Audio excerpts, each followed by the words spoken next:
This is the Cliff Yates Show. Personal growth, motivation, inspiration, and philosophies for a great life. Hey everybody, welcome to the Cliff Yates Show, and I got a great guest today with me. I just met him, but I can already tell he's a brother. I don't think yet thanked him for his service. He is a veteran, and he has a company called Barritus Defense. And listen, the guy served the country, and what I love about him is he's continuing to serve. He is providing training not only for civilians, tactical defense, but also law enforcement and church security. And hey, I love what he's doing. It's inspiring me to get back on my mission. And so, Mark Booher, thanks for being on the show, brother. Hey, Cliff. Thanks for having me on. I'm excited to be here. Yeah. So you did your service? You're in the Army, or? Yes, sir. Yep. I did about 12 years in active duty and in the reserve, or really National Guard. Yeah, National Guard. So that time was split in the infantry, and I did everything from just your private Joe boot to a team leader, squad leader, section sergeant, and then I was also in the intel or intelligence field as well. Which some people say there's no such thing as military intelligence. They say that's a paradox, right? Yeah, I get where they're coming from. That is true sometimes. So yeah, so it's I'm still in. I still serve in the Guard component. Oh man, thank you, brother, for doing that. Yeah, it's really been a great thing. It's been a great ride. I really, it's like anything. It's got its ups and downs, and other times when you're like, why did I do this? But I have more good days than bad days for sure. Man, your expertise really is in firearms and tactics and strategies. Were you involved in firearms training in the service? Or? Yeah, as a matter of fact, my current role as an infantry instructor. So we have a lot of guys. The Army has kind of gone to this all Army educational paradigm where they're doing a lot more of just putting all the components together. So it used to be back in the day, the active duty guys had their own schools, and then the Guard or reserve guys kind of went to their own schools, and the Guard might send their guys to some active duty schools, but it usually wasn't the other way around. But that's really changed. They have like these regional training institutes, and so we get guys from active duty from all over the world that are coming to our schoolhouse, and it's really cool because it allows me to kind of see what else is out there, what's going on with the other components, and stay current on that kind of thing too, and as well as kind of delivering them, the lessons and things that we've learned. So it's a really good exchange. Man, that's awesome. Do you guys have? I saw some of your videos. You're going off into the bush to train. Do people come to a location for you, or do you go to them, or how do you do it, or both?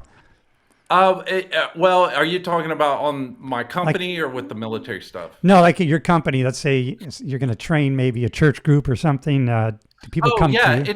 It's both. It's both. So we, I'm based in Arkansas, and we have training sites here.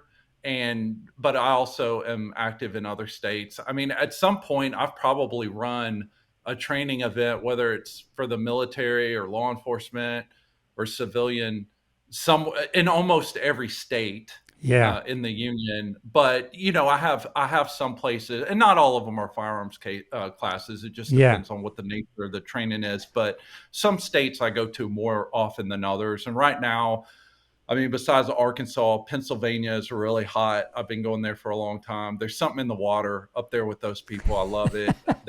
I'm telling you, man, they're really a special crew up there in Pennsylvania. And then I go to Kansas a lot. And, wow. Anyway, some states are more active than others, but yeah. Yeah, I'm really interested in that. So I did 30 years in the LA County Sheriff's Department, and then we moved to Florida.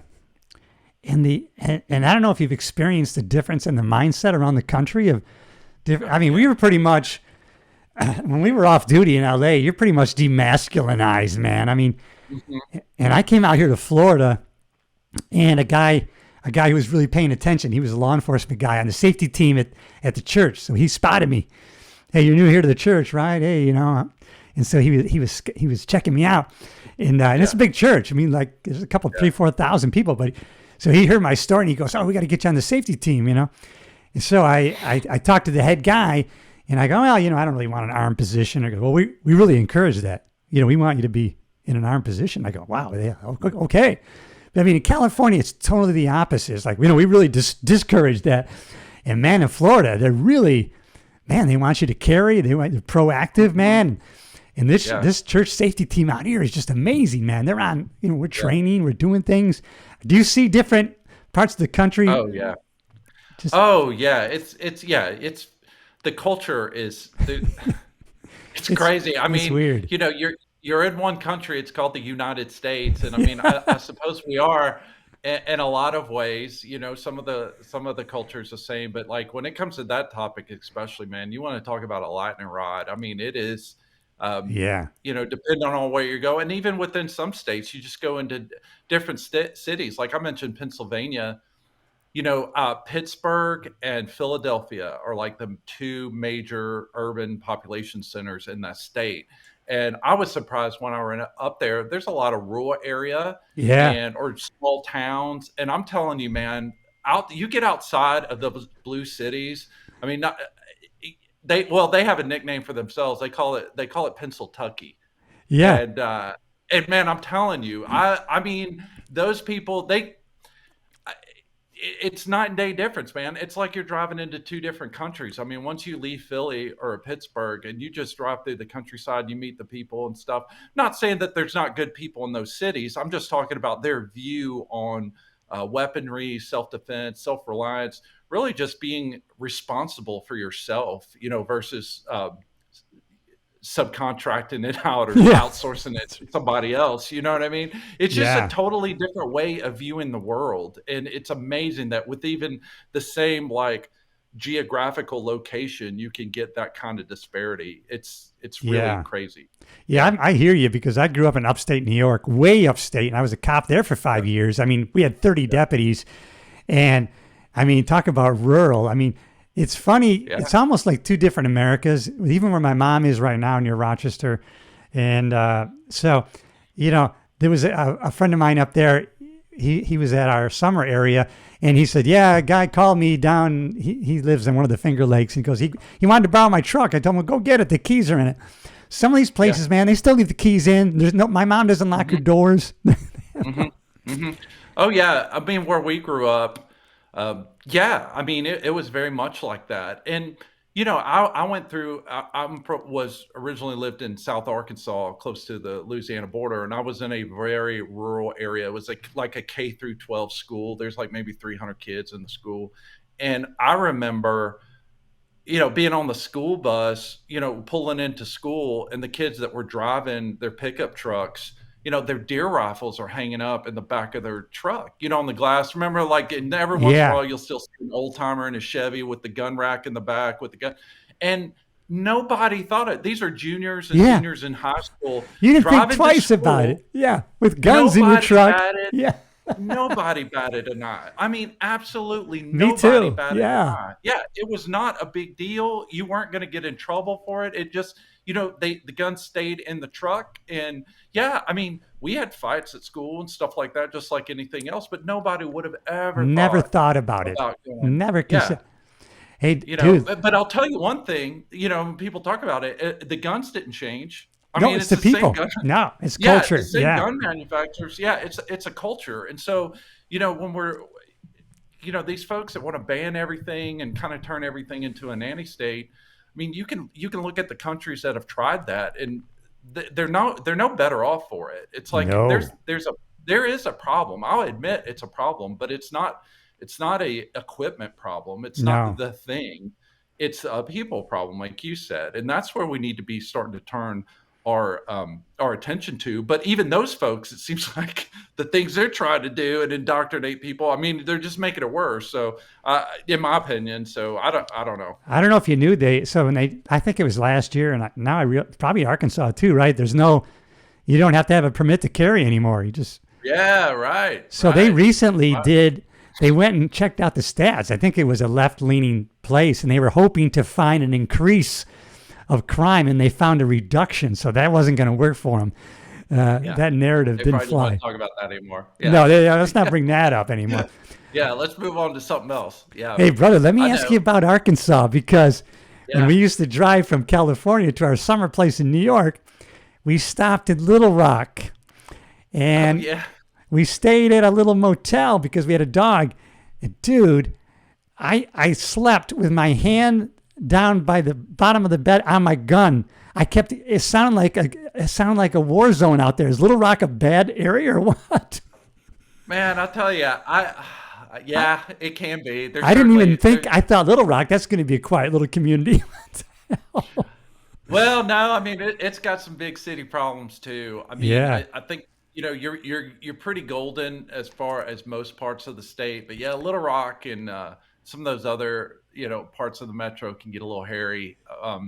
There have been times there when they cleaned it up Yeah. and it was back. But I'll tell you what, I mean, it's the same type of people causing the same type of problems. And I'm Yep. not talking about the criminals. I'm talking about the people in Yeah.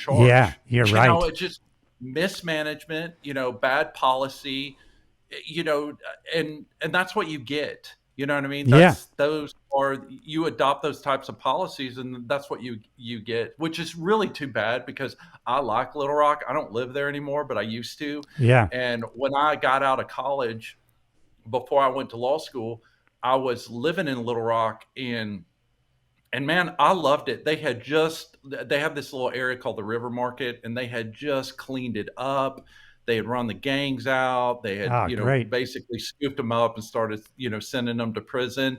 And I mean, I could walk, I was in my 20s, mid late 20s at the time, and I could go out, enjoy the nightlife down by the River Market and be, 12 o'clock or 11 o'clock at night and not worry about a thing, But now you can't even worry. You can't No. even run around there in the daytime, like in some areas, or yeah, it's crazy. So, and that changed very quickly. So, Yeah. Did you it do, there was I'm sorry. I was just going to say go ahead. there were policies that clean the streets up. And then when you abandon those policies, that's what you get. It doesn't take You know what long I mean? either. Like you said, it's fast, Yeah, man. it is. It is. I mean, because by then, after a couple of years, I had moved up to Fayetteville to go to law school, and then some of my friends during the summers, that's when you start clerking and stuff like that. So I stayed up here and I was clerking, and some of my friends went down to Little Rock, and they came back, and they weren't. Some of them were from out of state; they weren't even from around here at all. And they came back, and they're like, "Man, Little Rock is such a cesspool." That's not Yeah. what they called it. I'm just trying to get it. Yeah. You can, yeah. It's such a cesspool. And I'm like, what are you talking about? Like, Little Rock's great. They're like, dude, I had my car broken into in broad daylight downtown. Just somebody busted the window out and took stuff out of it. And I was like, man, I'd never heard of that. And then when I went down, like probably another year later or year and a half later or whatever to take the bar exam, I mean, it's just there's panhandlers. I mean, like just all up in your face, just all over. The city was dirty, and it just I don't go there much anymore. But maybe that's changed a little bit. But I usually don't hear a lot of good stories coming out of there. But No. it's really sad. It's really So you sad. got your law degree too, right? You were a DA, Mhm. right? Assistant DA. Yeah, assistant DA. I did Thank that you. for 6 years. Thank you for Yeah, being a prosecutor, man. I love my yeah, prosecutors, man. In LA, we love our yeah. prosecutors. That's Yeah, right. man. Yeah, yeah. I It's, did that for 6 years. That was a really a it's an good eye opener, experience. right? Man, you really know the Yeah. justice system or the injustice system.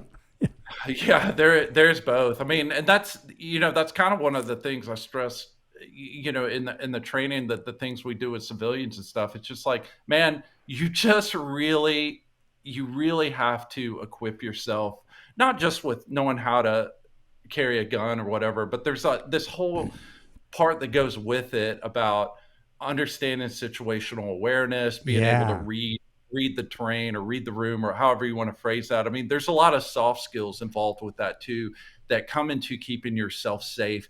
And those things may several decades ago that could have been optional, maybe, and even in the 50s there really wasn't a lot of training like that around, No. and there wasn't really a need for it. But now it's just it's not negotiable anymore. You really do need to start learning those things, even if you don't have an interest, even if you'd rather be golfing. I'm not saying that it has to subsume your life, but you have to do that because more than anything, you do not want to become a victim of a crime, because you cannot you can't unring the bell. You know what I mean? Like when I was a prosecutor, I only got involved after the fact. And other than trying to put this person in prison or jail, and then, they would get out, they would parole early because of the overcrowding and everything. There's very little I could do to these people. And even if I did max them out as far as the punishment goes, how does that recoup what happened to you? The It's already psychological done. trauma. Yeah. Yeah, it's Yeah. already done. You know what I mean? So, when we talk about getting justice for families, I mean, we do our best, but you might get justice in the textbook definition, but you're never going to make that person whole. You're No. never going to restore them back to the way they were before. And so, the best policy is just to do your best to ensure that you never end up in that situation. Yeah, this is what I wanted to talk to you about, because I did a podcast a couple of months ago, and it was basically street survival tactics and strategies for anybody. And so little things, and you can talk about this. My whole focus was, don't not go out, but when you go out, do it, with strategy and tactics. In other words, when you pull up to a business, and it only takes 3 seconds, just look at the front. Yep. Is everything is normal? People going in and Yeah. out? Maybe I'll park over here. If something happens, my car is Yep. over here to the side. Do you train on those kind of things? That's what I think is Oh, so yeah. important. Yeah. Yeah, so me and my business partner, one thing we train, and I got this from the military. It wasn't exactly articulated like this, but and I've seen it other places. So it's Yeah. it's around there in the internets, but that's kind of where I came upon it. But we call it 5s and 25s. Fives and That's a 25s. distance. Oh, Yeah, okay. 5 and 25s. So that has to do, like, when I roll up into a place, and if I'm going into so the biggest thing here is Walmart, right? Yeah, no, that's Walmart's right. remote. Walmart. Yeah. So, that type of place, or any place. So I pull into the parking lot. So before I get out of my car, I'm going to start my scans. That's And what I so do. that Yeah. 5, Yeah. yeah. So it starts at the 5 meter, or I'd say for 5 yard. Military, we're always in the metric system, but Yeah. so 5 yards. So I'll scan 5 yards, and then I'll pick up my rear view mirror and side mirror so I can see virtually 360. And I'm looking for anything that stands out, something that doesn't look right, someone who's mean mugging me, or just doing anything that's off at all, That's right? right. I mean, Yeah. you don't, you know, we just instinctively know. We're used to going out in our daily life. When we go to restaurants, when we go to stores and everything, we know what we expect to see and how we expect people to behave. So when you see someone that's atypical of what you expect, it's not congruent with what you expect to see, that should send your radar up, right? And Right. then if that's clear, then you push that scan out 25 meter or 25 yards in all directions. And like you said too, it's kind of similar to what you said, checking things out. It doesn't take that long. You can scan that in a couple of seconds, right? It's real quick. You will catch it. But what that does is, before I get out of my car, right? The advantage I have in Oh, my mine. vehicle is that it's mobile, right? It's mobile. And so once I get out, right, I'm leaving whatever advantage I had that was in my vehicle. And now I'm still mobile. I'm on my feet, but I don't have the options of egress and getting away like I do when I'm in my vehicle. Right. So when I get out, what that does is it creates distance from me to whatever potential problem that I have. And when you have distance, that gives you time, and that's time to react, time to make a plan, time to decide what you're going to do. And this from your law enforcement time working cases like this, and the same when I was a prosecutor, that, a lot of times it wasn't that the criminal was smarter, was even stronger or faster. It's just that he set himself up in a way to catch the victim flat-footed. Right. I mean, I would say 9 times out of 10, that's what happens, is people get caught flat-footed. And when you get caught flat-footed, your brain has to catch up, and it's cycling through information and trying to weed out and formulate a plan. And even if it just takes a second or a few milliseconds, sometimes that's all they need. And so by being able to push those scans out before I get out of my vehicle, if I see something, it's not that I'm not going to get out of my vehicle, but it allows me to acknowledge it and to begin my planning of, oh, this guy's walking towards me. How close am I going to let him get to me? Right. Before, I'm reading his body language and everything. How close will I let him get to me before I stop him, ask him, can I help you? If he keeps coming on, towards me, am I going to stick my hand out? I'm going to say, hey, well, hold on, or what? And then you keep it on with those scans. I just keep pushing those scans out as I go from point A to point B. So I go inside the store, I'm pushing my scans out 5s and 25s, making sure it's a 360. I'm looking over my shoulder every once in a while. That's and right. You can do it in a way that it doesn't draw attention to yourself. No one notices. Yeah, you don't have to be weird it's about second it. nature. You know what I do, and you probably do this. Yeah, I do the same thing. So when I get in the store, then I see the guy bringing stuff out, maybe the grocery store. Okay, there's the back room. I know in the back room, that's where they take deliveries. If I have to, I'm going out the back because I know I'm going to be able to get out. But you do that in a split second.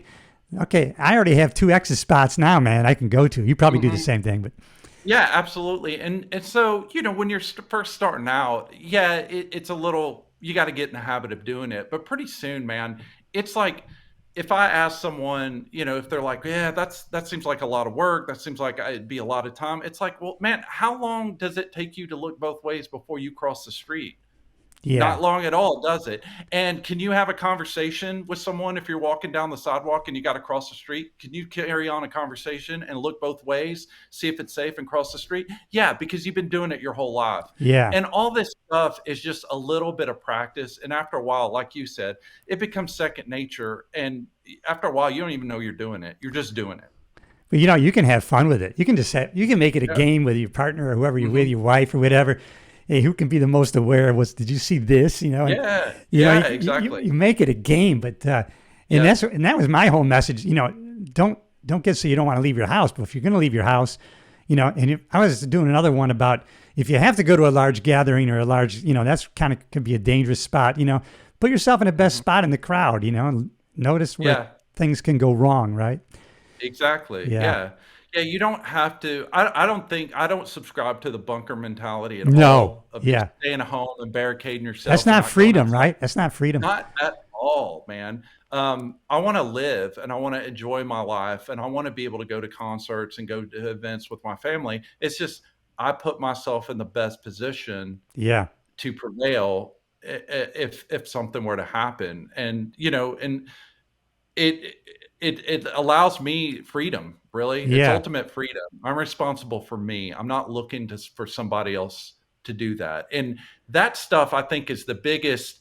I never started out this way with my business originally, but what I've found over time is that this has occurred just from people who keep coming to our classes is that, when you start taking this on and you kind of start adopting this path as a lifestyle, it bleeds over into other areas of your life. Yeah. And it gives you maximum freedom. It gives you self-reliance in a way that you never had before. You grow as a person. You become more than what you were before. That's right.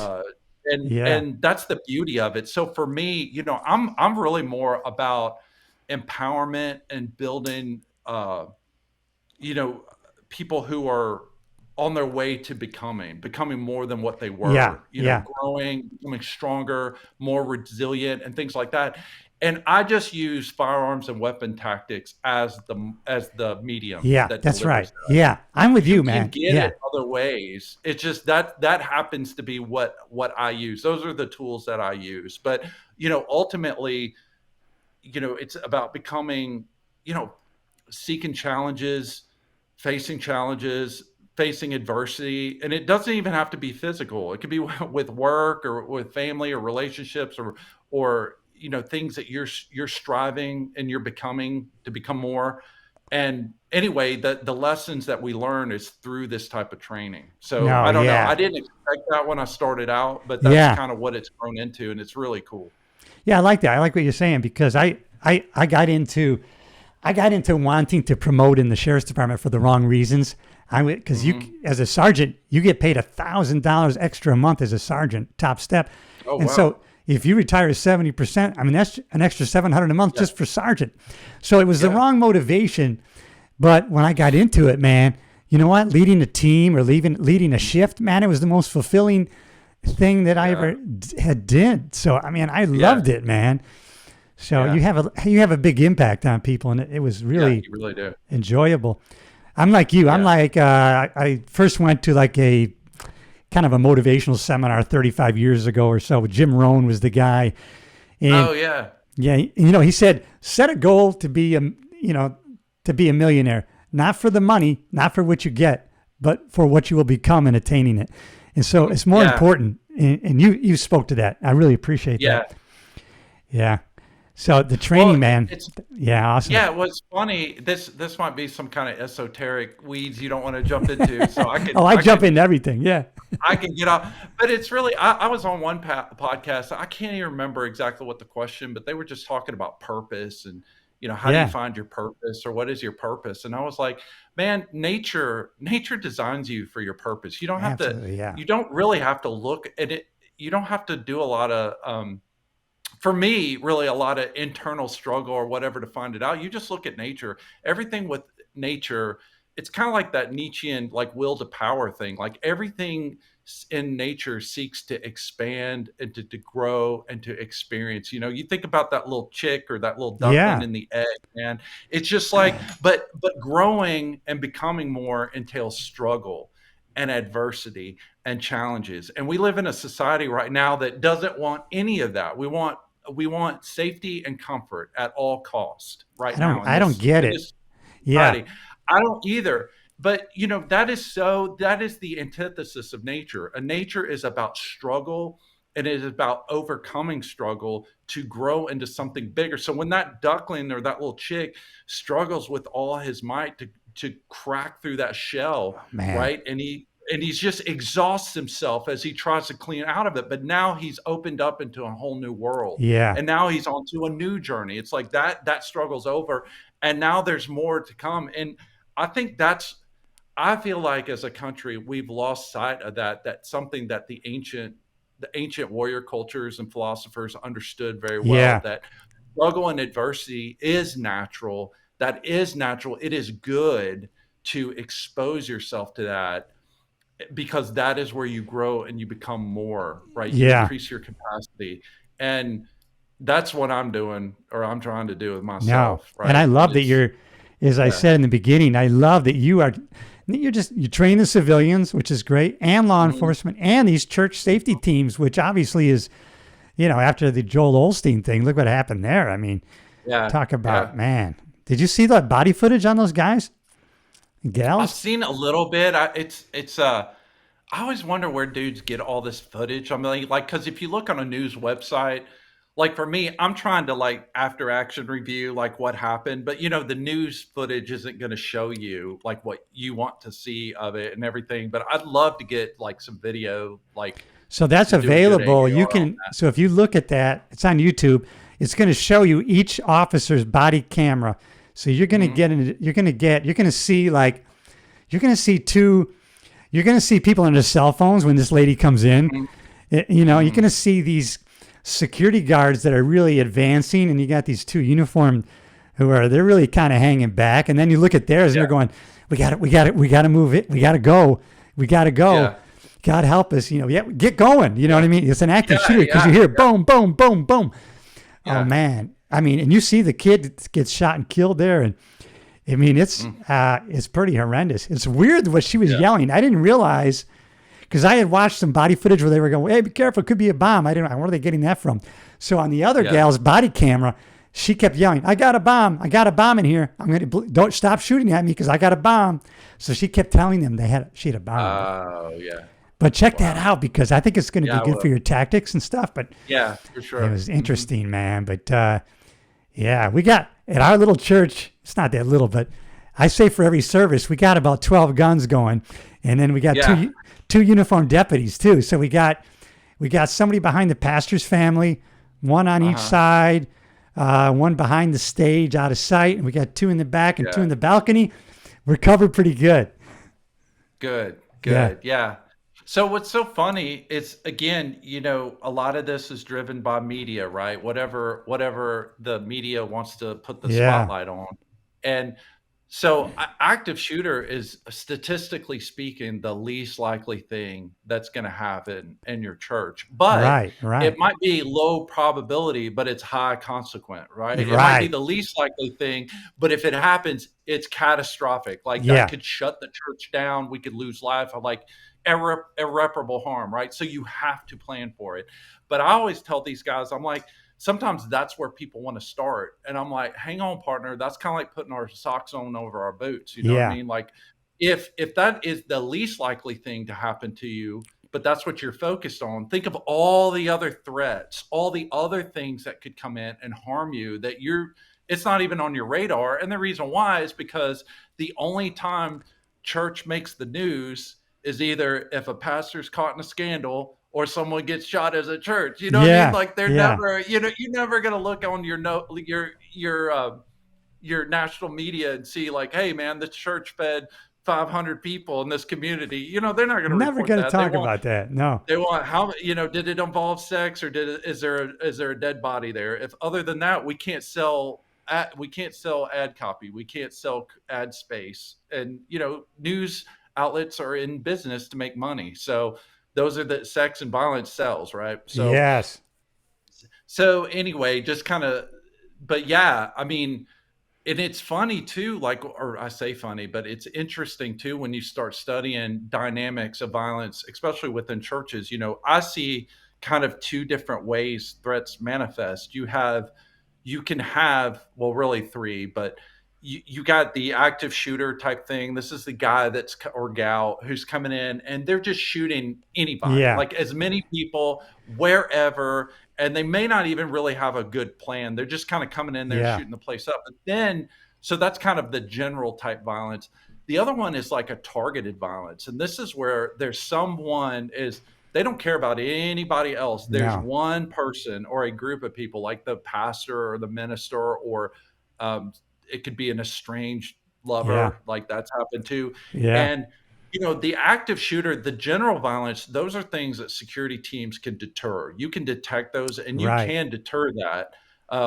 Sometimes people aren't successful, i.e., some of the most recent shootings, but you could do a lot to deter that, to make them come in to where they're like, yeah, this isn't where I want to be. I'm going to go somewhere else where it's an easier target. But the targeted violence, that is something you virtually can't deter, because that person doesn't care about getting caught. They don't care what happens to them. They are tunnel vision fixated on that one person. Yeah. And so then that, how you posture and how you deal with that too, is a little bit of a different animal. You almost deal with that like you do with executive protection and bodyguard kind of thing. You Yeah. always treat that person as like a third party dignitary, where you've got them up there giving their speech, for lack of a better word, their sermon and everything, and you have Yeah.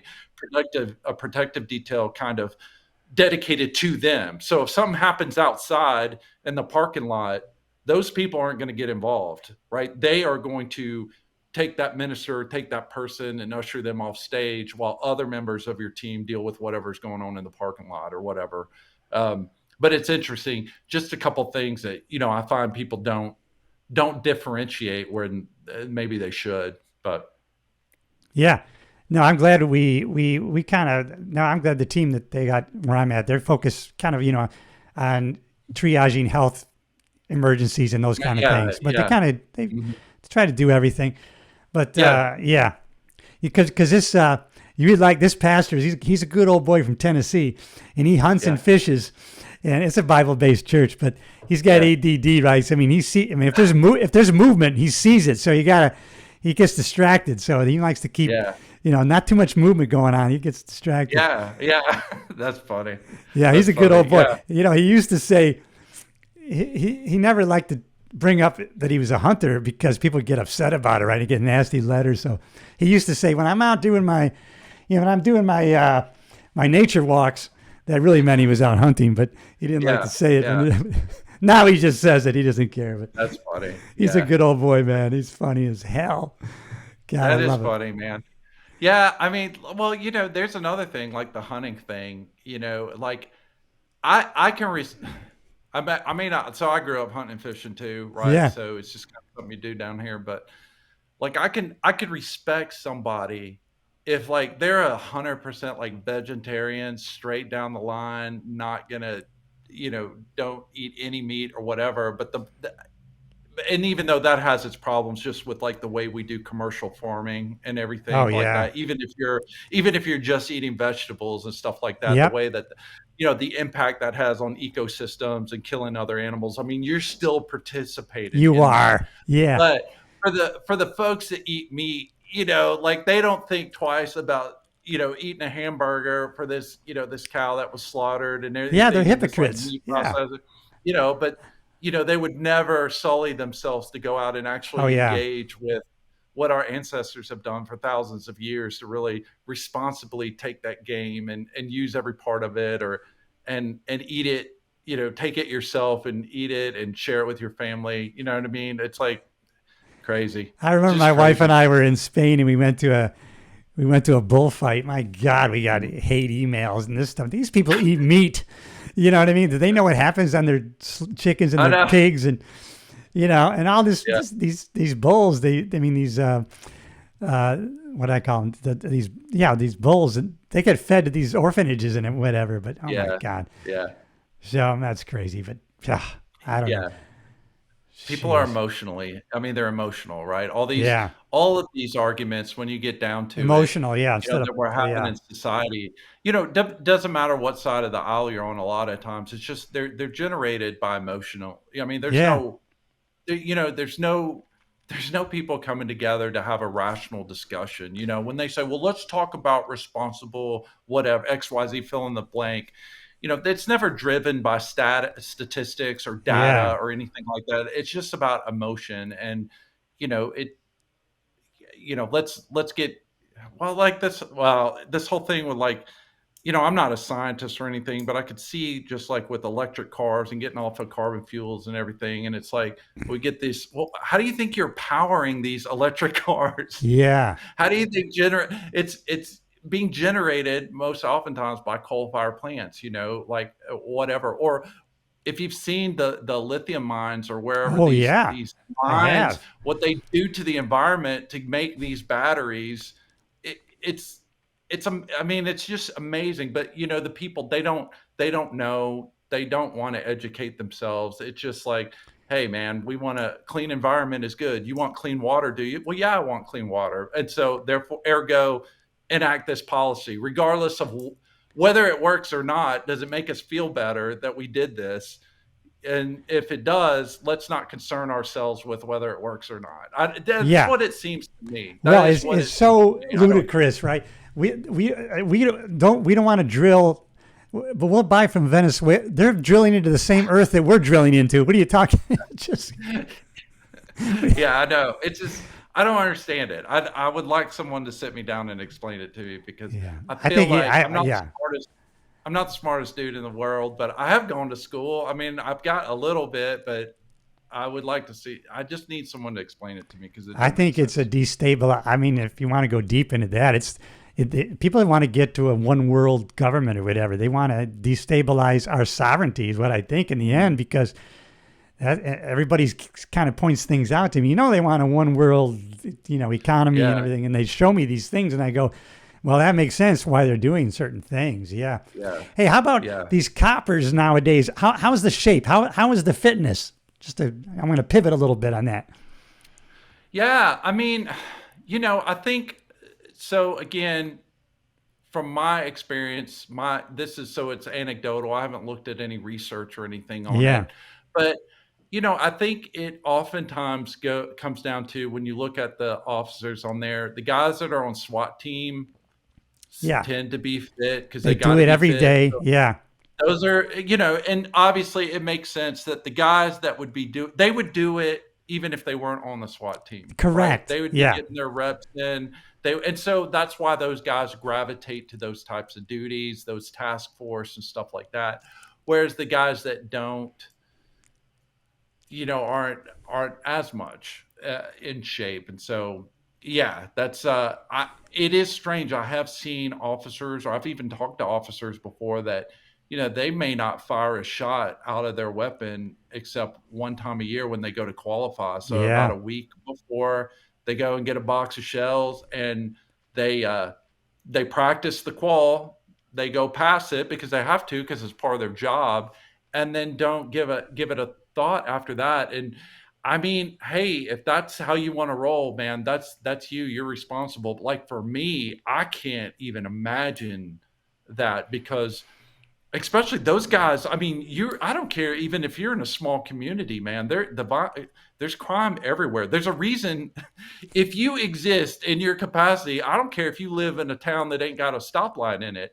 There's a reason why you're there, and it's because people have realized we've either had crime here before, or it's definitely possible. Oh Or yeah. you may have be a little sleepy one horse town, but a major interstate rolls through your community, and you've got people from who knows where that are passing through that can create problems. And I've seen that, guys in small communities would tell me, yeah, we've got cartel activity that's coming through there by virtue of the fact that are these interstate corridors that come through the town. It's not that they're Yeah. staying there, they're trafficking drugs and trafficking, other things. And so some of these small towns, it would surprise you as far as the big town problems that they have. Oh yeah. And I'm just like, man, you've got a dangerous job, and yet I don't know, you don't seem to be like, for me, man, I could not do that job and not try to keep some, regimen or acumen or Yeah. skill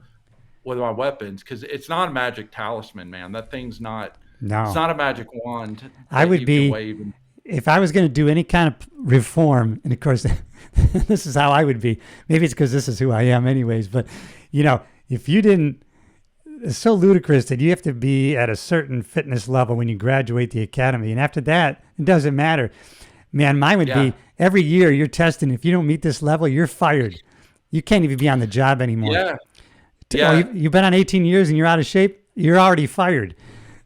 yeah. That's just me, but I mean, that is how the military kind of does it in a way. I mean, yeah, we have twice a year we have our PT test that we have to take, and you can pass that, man. It's I mean, to do the minimum, it yeah, don't take that much. Now, if you want to max it out, you really do have to work at it and stuff like that. But man, if you just want to at least pass it, it doesn't take that much. But yeah, I don't think that would be a bad thing. But even I saw one headline that talked about with recruiting that they can't, like, a large number of like military age men and the boys or young men in the country I can't even do saw the that. minimum. I saw It's that. crazy.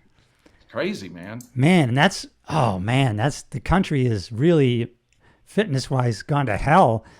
That's Yeah. part of the deal too, is just that. Man. Yeah, yeah, and then when that happens, you have that one side of the aisle that always comes through and says, "Well, maybe we need to relook at these standards. Maybe they're too tough." I mean, obviously, if it's too tough, then maybe we're going too hard on this, and we need to lower them to make it easier for people to come in. But then look at the product that you're getting. Look at who you're attracting. No. Why don't we decide as a culture, and each of us do our part. I understand, like, one person is not involved in the zeitgeist, but it begins with each of us, right? Why don't we start promoting a culture that Yes. rewards people who take care of themselves, people who are responsible, people who are less consumer oriented and that are more active, instead of consuming, right? And being a spectator in your own life, you're a creator of it. You are out, Yeah. you're being active. I mean, I think those, for me, when I look at where society is going, that's probably the biggest thing that kind of tears at my heart, is that we are becoming more and more consumer oriented. And I don't mean just like buying things, like being materialistic. I'm talking about consumer, like everything is a spectator sport now. Everything, and you could see, from sports talk radio to watching games to watching Yeah. this to doing this, it all involves you sitting down and observing instead of you going out and performing. And don't get me wrong, like, I love watching football, man. When college football comes around, man, I'm going to be watching my Razorbacks. I will watch that, but it's not a big part of my life. And this is interesting. I read this book that was talking about ancient Greece, And I'd never thought about this before, but originally the ancient Greeks, they would participate in these sports Yes. with the Olympics and stuff like that. But the sports were all oriented around your war making Yeah, capability. that's right. And so the sports was there to add competition and to bring about fun and camaraderie, but it was done with the spirit of preparing the youth Self for battle. to fight the battles. Yes. Yeah, for the community, right? For the community. But then, and then when you look at the sculpture of the time, you can see the sculpture, it was a very athletic, but it wasn't like these Arnold Schwarzenegger type sculptures that you would see that came later. But then once they started having professional athletes and things like that, that people kind of began to move away to where people didn't participate in the sports. They began to become more and more observers, and they could trace that to the art and the sculptures that then the sculptures started getting bigger muscles and the bigger physiques that aren't necessarily geared to athletic performance and everything like that. So, we live in cyclical times, everything repeats itself. And I think that we're kind of in that downward spiral now, but I think eventually we'll come out of it. And give rebirth. I don't think we'll have the same type of society that we have now. That changes too. Empires rise and they fall. Societies are born, they have their life cycle, and then they die and they give rise to other societies. So I think it will go on, and it will give birth into something else, but it's not going to look like what we have now. And now, when you look around, I think, some of that is probably good riddance, I don't want to blow my horn, but I could go in the academy right now at 66. I could pass it like nothing. And it's funny how it's not the norm, right? Dude, you're not taking any medication? No, I'm not. Oh, that's unusual. I take 7. Oh, really? My mom is 88. I have a picture of her. She held a plank for over a minute and a half. Oh, wow. It's so, but everything. So your mom still drives? That's yeah. awesome. Are you kidding me? She's doing a plank. Oh my God. But of course, my wife and I both are on the same page. I can't go 3 days without working out. I'll start to feel anxiety, It's like, Same, man. Same. I can't, and then people think like, oh, you're working out all the time. You're in the gym. I'm only in the gym maybe 35 minutes, but I get my workout done. I'm out of there. Yeah. You don't have to be in there for 2 hours. But just consider. What kind of routine do you use? So I probably do.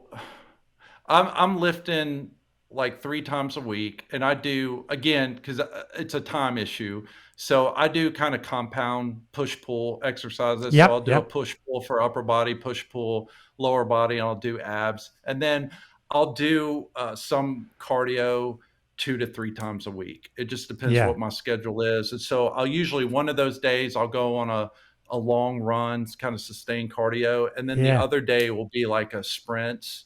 So, and hey man, I'm getting on up in age too. I'm not a huge fan of running anymore and how it bangs up your bodies, and sprints can really, they can bang you up. I like doing them, but so I'll usually do them going up a hill. So hill sprints, that's easier on my knees. But I'll tell you what, man, if you want to completely destroy yourself in a good way, you do 20-10s on an assault bike. So it's 20 seconds, full out as hard as you can go, 10-second rest, 20 seconds full out, 10-second rest. So I'll do that 8 times, and I'll take about a 4-minute break, and then I'll do it again. So it's only 4 minutes per session. It's the longest 4 minutes you've ever had, man, especially if you're giving maximum effort.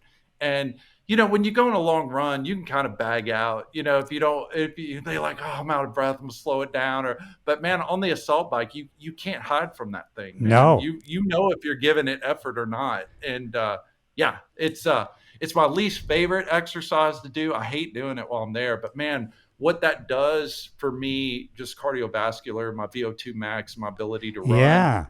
And like, have you listened to that Dr. Peter Attia? He does, he's into longevity, and he's training for the centenarian decathlon or whatever. I'm finishing a health coaching by Mark Sisson. Have you seen this guy? Yeah, I know who he is. He did the Primal Health oh Coaching. well, yeah, yeah, yeah, Primal yeah, yeah. Primal I've heard of it. Blueprint. He's like Yep. 74 years old, dude, and he's pretty Yeah, jacked up, man. So I'm just finishing he is. his school. And so Oh part of yeah. his deal is, well, here's his 10 laws. He believes, so first of all, you eat meat, fish, fowl, eggs, vegetables, fruits, nuts, and seeds. Stay away from the Okay. poisons, grains, sugars, chemically altered oils. Then move a lot, 3. Yeah. 4, lift heavy things once in a while. So he does Yeah. deadlifting maybe 3 days a week or whatever. hmm 4, and then you get plenty of sleep, get hmm plenty of sun, hmm play at something like he does a frisbee thing, not something that's just Yeah. not for working out, but also Yeah. sprint every 7 to 10 days. He sprints, maybe just 5 Mm. sprints, 8 to 10 seconds, Yep. because he said that hmm stimulates your testosterone and Yep. everything else. So he Yeah. does that, and then he says, don't do stupid things, don't text and drive, shit that'll get you hit, Yeah. hurt, or killed. Yeah. And then Yeah. always be learning something new, get that brain going, pick up hmm an instrument, whatever, So pretty cool. It Uh, is cool, and it's very simple, and so simple. you're so much happier. You'll feel Yeah, better. You'll feel so much better. I mean, like the other day, so I eat pretty clean most of the, but I yeah, enjoy eating healthy. me But I too. also Yeah, enjoy eating junk. I mean, I like junk food too, man. But it's like I love eating vegetables and fruits and yeah. lean meats. But man, we went to my brother-in-law's birthday party at one of these top golf things, where it's like Oh, I several want to go to layers where you that just because those use. are cool. Oh, they're crazy, man, and I don't even golf, and it's crazy fun, man. They can track your ball wherever it's going, and they got little programs you can I do. got to go It's to a lot that. of fun. Yeah, But of course, man, and the facility's really nice. They've got couches and stuff. You're yeah. I've sitting seen there in them. each of your Yeah, little bays, and they'll bring you as much beer and food, and the food's good, but you know what kind of food it is. I yeah. mean, Of course. they're Yeah. not bringing you carrot sticks and stuff. And so, man, I didn't. Oh man, I was so hungry, and we were like ate a burger and then all these appetizers. It was nothing but fried food. And man, we Yeah. got out of there, and I just felt awful the whole day. Not guilty because it wasn't a guilt feeling. It was just I felt physically gross after Yeah. eating all Your that body. stuff. So Yeah. I do enjoy it, and I will eat some of it, but I usually don't go like full ham on it like I did that day. But I was in the moment, I guess. I don't Yeah, know. but But that's yeah, I not mean, a it's like people say, oh, you're gonna eat that and your insulin spikes. It's not the spike that's the problem. It's the chronic mhm, elevated insulin, chronic glucose. yeah, If you yeah, get a, if I know I'm going to a wedding, I'm gonna have a piece of cake. That's on purpose. I'm not doing it the yeah, next yeah, day. You yeah, know, I'm not gonna say, oh, I yeah, messed up, so I'm gonna have 10 pieces. No, I'm gonna have my yeah, piece, and then I'm gonna go. yeah. But I'm doing it on purpose, right? I hmm know. The thing is, if you can be 80% on a great program for the rest of Yeah. your life, it's better than being 100% 6 months. I mean, That's sustainable because I mean, again, as much as I love eating like that, man, I want to have chocolate cake and stuff too, man. I want to enjoy it. enjoy your life. Yeah. Yeah, and enjoy it. So I think sometimes I think people use that as an excuse. There's like, no, I'm going to live. I want to do this. I want to enjoy this. I mean, I don't know anybody unless you're some kind of savant or on the spectrum where you're like 100% on a diet. I've never seen anybody do 100% No. anything before. So you could go off, but like you said, when it's intentional, you're like, hey, I'm going to this wedding. I'm going to eat and drink whatever I want, and then I'm going to get back on it. And then you don't have to feel bad about it. You don't have to No, feel that's right. guilty, and you don't crash your result, Yeah. your progress that you've been making. Yeah. Well, Yeah. listen, I want to be respectful of your time. I want to push people to your training, but you know what? I saw your schedule, and dude, so you have proof of concept. You are booked up for quite a while, right? Yeah, man. I'm working to finish out the summer schedule, but yeah, I started in January doing events, and so yeah, we've been going like full throttle, and I'm gonna have a busy summer and fall. Carve out time to be with the family, and Good, then hit good. it back out in the fall. Yeah, so it's on there. If you're in those areas, check it out, I and would will. love to have you out there, Yeah. or any of your listeners, man. Yeah, because I'll be in upstate New York from May until October. What kind of staff do you have? How many people do you have working with you? Oh man, I'm like almost a one man show. Like I'm the head janitor, tax guy, marketer, which is part of my problem. but I do have a couple of guys that'll help me out. I mean, if you look on the website, you'll see Alex, who was in Ranger Battalion Yeah. for a number of years. He was in 5 years in Ranger Battalion, and then he did another 3 years in the reserves. So he helps me. He's actually a chiropractor now, but he'll help me. He runs classes, or we really like to run them together, because it's just more fun, right? I mean, Yeah. obviously I have to pay him too if we do it together, and I'm happy to do it, because part of this too is having fun, and he literally is like a brother to me. So we get out there and we just really have a good time. But he and I do the podcast together too, and he's a super good dude. I want to send people to Pearl Snap Tactical. Isn't that the podcast? That is a great show. Yeah, that's the name. I'm going to put that link in there, because it's really, I mean, people are going to get a lot out of it, because you talk about real life stuff and stuff that happens if you're involved in an incident, whether it's a shooting or whatever. And it's really tactics and strategy for living. And you guys have fun when you talk about stuff, but people are going to learn stuff too. Pearl Snap Tactical. Good. I loved it. I'm a listener now. So. Oh absolutely. man, thank you so much. Yeah. So it's on Apple and Spotify, just wherever you go to find your podcast, you'll find us there. But yeah, I really appreciate that. Absolutely. We have a lot of fun with it. Yeah. All right, man. You're a hero. Thank you again for your service. And you know what? You're still serving our country, which I like, which is inspiring me maybe to get more involved in my next mission. I just feel that we need to protect the citizenry and the citizenship of this country.